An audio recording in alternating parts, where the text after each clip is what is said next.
Merci beaucoup, Ghislain. Ben, tu peux garder ta caméra ouverte, puis j'inviterai Jean-Claude et Stanley également à mettre leur caméra parce que pour conclure, il y a une question un petit peu générale, mais qui concerne la nation Innu puis la gestion de la crise de la nation Innu.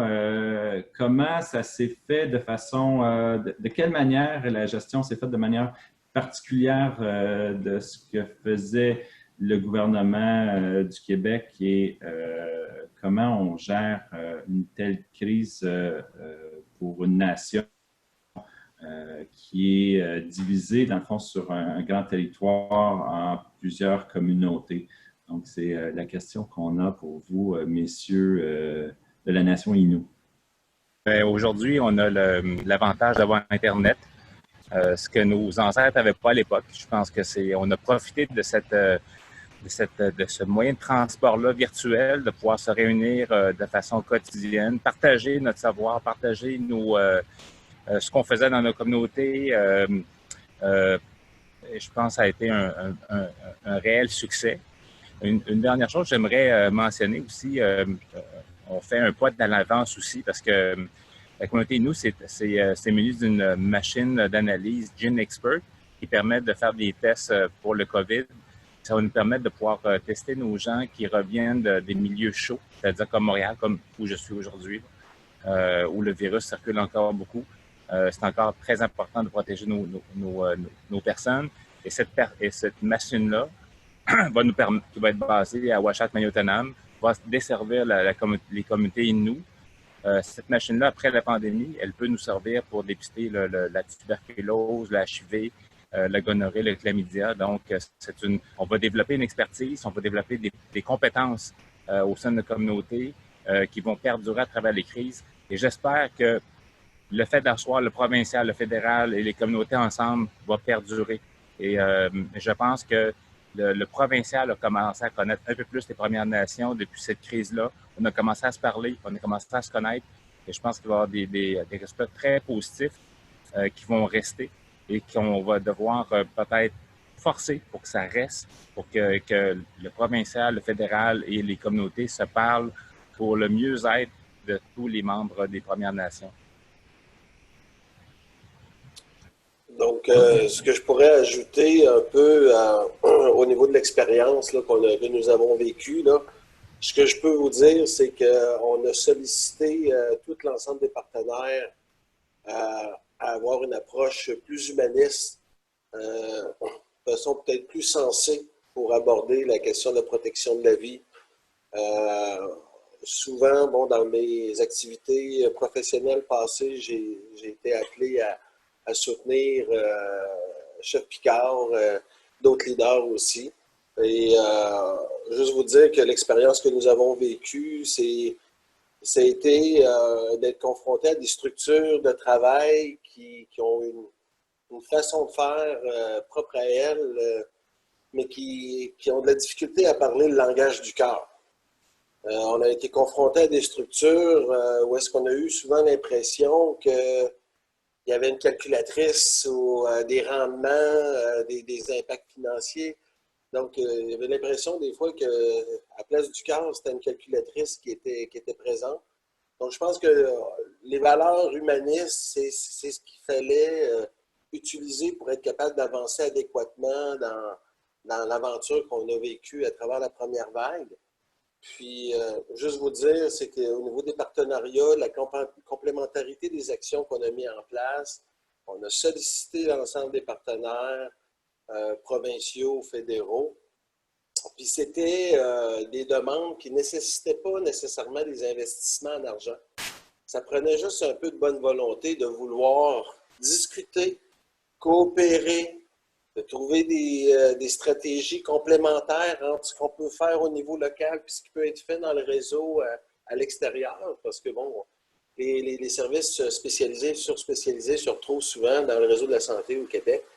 Donc, ça a été un peu un déclic dans le lobby qu'on a fait pour obtenir la collaboration, de réfléchir autrement. Puis, la pandémie nécessitait de réfléchir et de voir les choses autrement. Et d'autant plus que nous, on était très conscients des vulnérabilités que nous portons. Puis, je suis persuadé, en tout cas pour la carrière politique de chef Picard, certainement que son discours va se moduler aussi en fonction de tout l'ensemble des vulnérabilités que nous portons, que ce soit en habitation, au niveau économique. Si on veut éviter de toujours être obligé de se replier sur nous autres mêmes, il va falloir travailler à assurer une meilleure sécurité populationnelle, ça veut dire des meilleurs indicateurs en santé, des meilleurs indicateurs au niveau de la santé économique, éducative et autres. Donc, je pense que les chantiers qu'on aura à mettre en place pour les prochaines générations se détaillent ou se précisent beaucoup plus. On le savait avant la pandémie, mais beaucoup de choses ont pris leur sens là, à travers la crise que nous avons gérée. Merci Jean-Claude. Chef Picard, mot de la fin, parce que le temps file, mais peut-être un dernier mot avant de conclure. En fait, simplement, je ne sais pas, est-ce que je suis... Oui, on t'entend bien. Je vais juste prendre la balle au bon dans la conclusion de Jean-Claude. Évidemment, la COVID, elle nous a frappés tous de la même façon. On est devant les mêmes défis, là, qu'on soit québécois, noirs, Première Nation. Et pour moi, là, la COVID est venue faire la démonstration que des réalités dont on parle depuis plusieurs décennies se sont retrouvées à nouveau à l'avant-plan. Peut-être pas avec la couverture qu'on aurait souhaité, parce que ça n'a pas contribué à influencer l'action gouvernementale.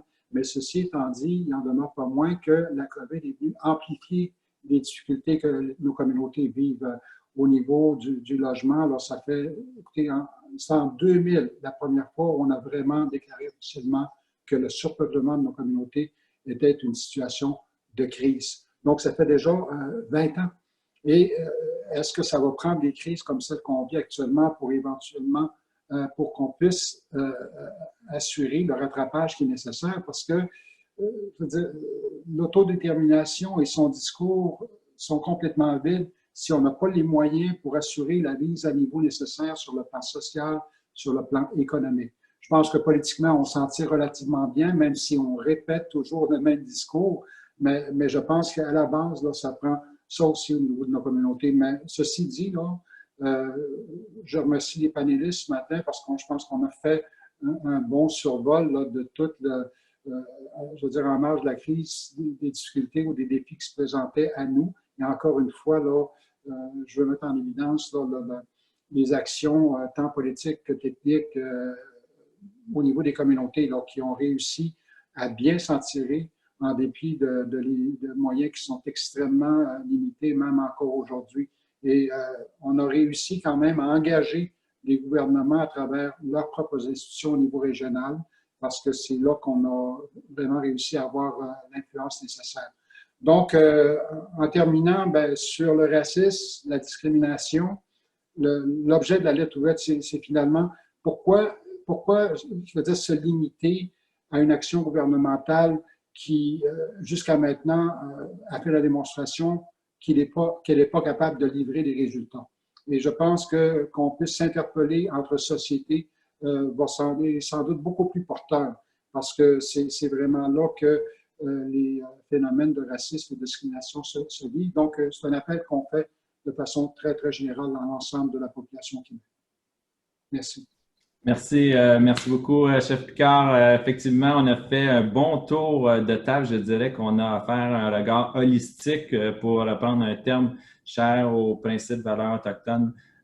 Donc, je tiens à remercier tous nos panélistes, Chef Picard, Dr Stanley Volant, Jean-Claude Therrien-Pinette, Isabelle Picard, Nadia Robertson, évidemment Oscar Kistabiche, qui nous a fait la cérémonie d'ouverture. Je souhaite à tout le monde une bonne journée nationale des peuples autochtones, à tous les papas et grands-papas, bonne fête des pères. Merci à tout le monde d'avoir été présent. Puis je vous dis à la prochaine, au prochain webinaire Regard des Premières Nations. Merci à tout le monde. Merci Eric. Merci beaucoup tout le monde. Merci David. N'oubliez pas,